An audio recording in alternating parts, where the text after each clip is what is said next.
In 465 BCE, a woman was dragged into the courtyard of the most magnificent palace on earth.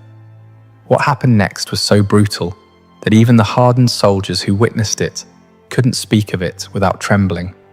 Her crime? Saying no to the wrong man. But here's what makes this story truly horrifying. This wasn't an isolated incident.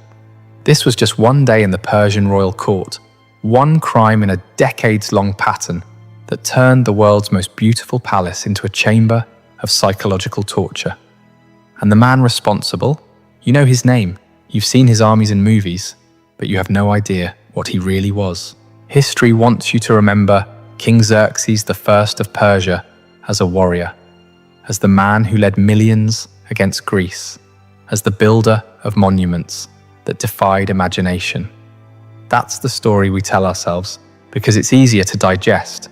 But what if I told you that behind those golden walls, a different war was being fought? One without swords or shields. One where the victims couldn't run, couldn't fight back, and couldn't even speak their truth without risking everything they loved. What if the greatest atrocity of Xerxes' reign had nothing to do with Greece? What if it was happening right under his own roof every single day to the people who should have been safest in his presence? Stay with me, because what you're about to learn will change everything you thought you knew about ancient Persia. And I promise you, by the end of this video, you'll understand why this story was buried for over 2,000 years. Let's start with a question that historians rarely ask. What does it actually do to a human being when everyone around them insists they're not human at all? October 486 BCE, the throne room of Persepolis. A 36-year-old man named Xerxes receives the crown of the largest empire the world has ever seen. His father, Darius the Great, is dead. And from this moment forward, Xerxes will never again experience a single genuine human interaction. Think about that for a second. Every person who approaches him must follow an elaborate ritual called proskynesis, falling face down on the ground, kissing the earth before him, not bowing, not kneeling, completely prostrating themselves as if before a deity. No one can turn their back to him, ever. To do so is death. No one can look directly into his eyes unless given explicit permission. No one can speak unless spoken to first. The Greek historian Herodotus recorded something chilling about Persian court protocol. If you had to approach the king with urgent news, you first had to stand outside the throne room for days, sometimes weeks, waiting for permission to enter. Even if the empire was burning, even if cities were falling, you waited, because disturbing the god king at the wrong moment could cost you your head. But here's what makes this truly insidious. Xerxes wasn't born believing he was divine. He was systematically conditioned into it. His mother, Atossa, understood power better than anyone alive. She was the daughter of Cyrus the Great, the empire's founder. She'd watched her own family tear itself apart in succession wars. She'd seen brothers poison brothers, seen entire bloodlines erased overnight. And she knew the brutal truth. In the Persian court, family wasn't a source of love. It was the most dangerous threat of all. So she taught her son a lesson that would poison everything he touched. Trust nothing, control everything, show no weakness. Because the moment you're seen as human, the moment you're seen as vulnerable, you're already dead. The Greek sources tell us Atossa had enormous influence over Xerxes, more than any father figure or advisor. And what she created wasn't a king. She created something far more dangerous. A man who genuinely believed that other human beings existed only as extensions of his will. Now let's talk about the place where this all unfolded, the royal household itself. Hollywood gets this spectacularly wrong. When we picture ancient Persian kings, we imagine some kind of eternal bachelor party, hundreds of wives, endless pleasure, a fantasy of absolute indulgence. But the reality was far more complex and, in some ways, far more disturbing. The Persian royal household, called the Anderun, was actually a sophisticated political institution. And contrary to popular belief, Xerxes appears to have been married to only one woman throughout his entire adult life, Queen Amestris. Think about the implications of that. This wasn't a harem of disposable women who could be ignored. Amestris was a permanent fixture, a woman of immense power in her own right. She owned vast estates, she commanded her own household troops, she held audiences with foreign dignitaries. Ancient records show she even controlled major construction projects across the empire. But here's the catch that makes this entire system so psychologically twisted. All of that power existed at Xerxes' pleasure. With a single word, he could strip it all away. The royal household was home to the most powerful women in the empire: the king's mother, his wife, his sisters, his daughters, and the wives and daughters of his closest relatives. These women lived in unimaginable luxury. They wore robes worth more than entire cities. They dined on delicacies brought from every corner of the known world. They were attended by hundreds of servants who existed solely to fulfill their wishes. But they were also prisoners. The Greek physician Ctesias, who served at the Persian court decades after Xerxes' death, left us descriptions of the royal household that sound like something from a nightmare. The women's quarters were sealed off from the outside world by massive walls and locked gates. Male visitors were forbidden entirely, except for the king himself and a small number of eunuchs who'd been castrated specifically to serve in the Anderun. The women could look out from high windows at the city below, but they couldn't leave. They could hear the sounds of life beyond the walls, but they couldn't participate in it. They had everything except the one thing that matters most: agency over their own existence. And here's what makes this even more horrifying. This wasn't seen as oppression. This was seen as honor, as protection, as the highest privilege a woman could achieve. The women themselves had been raised from birth to see this cage as a palace, to see their powerlessness as power, to see their isolation as intimacy with divinity itself. This is what makes systemic control so insidious. The victims internalize it. They defend it. They can't even imagine an alternative. For decades, this system functioned exactly as designed. The official Persian records, carved into stone monuments across the empire, speak only of order, prosperity, and divine harmony. Everything was perfect. Everything was controlled. And then something went catastrophically wrong.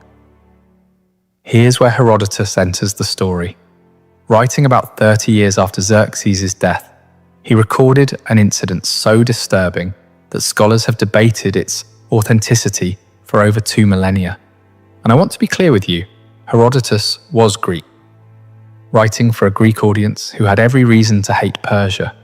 His account could be propaganda, it could be exaggeration, it could even be complete fiction, but the details he provides are so specific, so psychologically precise, that they deserve our attention. According to Herodotus, sometime in the late 400s and 70s BCE, after the disastrous Greek campaign, after Xerxes had returned to Persia in humiliation, the king developed an obsession with the wife of his own brother, Mistress. This woman's name isn't even recorded. History didn't bother to preserve it. Let's call her what she was, a victim. She was married to one of the king's most powerful military commanders, a man who commanded armies and governed entire provinces. She was a mother. She was, by all accounts, living a relatively normal life within the constraints of royal culture. And Xerxes wanted her. Now this is where the story gets psychologically revealing, because Xerxes didn't just take what he wanted. Remember, he believed he was divine. He believed that everything and everyone existed for his pleasure. But even with all that conditioning, some part of him apparently still sought consent, still wanted to be desired, not just obeyed. So he approached her, made advances, made promises, and she said no. Think about the courage that took. This was the most powerful man on earth, who had absolute legal authority to take anything he wanted, who had executed people for far less than refusing him. And she looked him in the eye and said no. For most men, that would have been the end of it. Even for most tyrants, there would have been consequences, but the matter would have ended there. But Xerxes wasn't most tyrants. His conditioning had taught him that his desires were cosmic imperatives. That resistance to his will was a form of disorder in the universe itself, something that needed to be corrected, so he didn't give up. He simply shifted his focus to her daughter. Artante was probably in her late teens or early 20s. She was Xerxes' own niece, and unlike her mother, she apparently didn't have the strength, or perhaps the awareness, to refuse. The affair began, and here's where it gets even more twisted. Xerxes, who'd been rejected by the mother, now had complete control over the daughter, and some part of him needed to prove that control, to demonstrate his power in a way that would hurt the woman who dared to refuse him. According to Herodotus, Xerxes promised Artante anything she wanted, anything in the empire, name it, and it was hers. And Artante, whether manipulated into it or genuinely desiring it, asked for a specific robe, a magnificent, one-of-a-kind garment that had been personally woven by Queen Amestris herself, incorporating gold thread and Persian royal purple. It was a symbol of the queen's status, unique in all the world. Xerxes gave it to her. Now let's pause and think about what this means. Xerxes wasn't stupid. He knew exactly what he was doing. He knew that giving his mistress his wife's personal garment was a deliberate, calculated insult. He knew it would provoke Amestris, and on some level he probably wanted it to, because this is what absolute power does to empathy. It doesn't just diminish it, it inverts it. The suffering of others becomes entertainment. Conflict becomes sport. Other people's pain becomes proof of your own supremacy. When Queen Amestris saw her robe on Artante, she understood immediately what had happened, and she planned her response with the cold precision of someone who'd spent her entire life navigating the brutal politics of the Persian court. But here's what makes this story transcend simple palace intrigue. Amestris didn't target Artante. She targeted Artante's mother, the woman who had refused Xerxes in the first place, the woman who was, in every meaningful sense, completely innocent. According to Herodotus, Amestris waited for the perfect moment, the king's birthday celebration, a massive feast where Persian custom dictated that the king had to grant any request made of him. It was a sacred obligation, witnessed by all the most powerful nobles of the empire, and in front of everyone, Amestris made her request. She wanted the wife of Mistress delivered to her as a gift. Xerxes understood immediately what this meant. He begged Amestris to choose something else, anything else. He offered her cities, wealth, armies, but Amestris was bound by the same code that bound him. The request had been made publicly, and it could not be refused. The woman was delivered to the queen's custody. What happened next is so brutal that Herodotus himself struggles with the description. Amestris had the woman mutilated in ways specifically designed to destroy everything that made her a person. Her breasts were cut off. Her nose, ears, lips, and tongue were removed. And then she was sent back to her husband in this condition as a message. Let me be absolutely clear.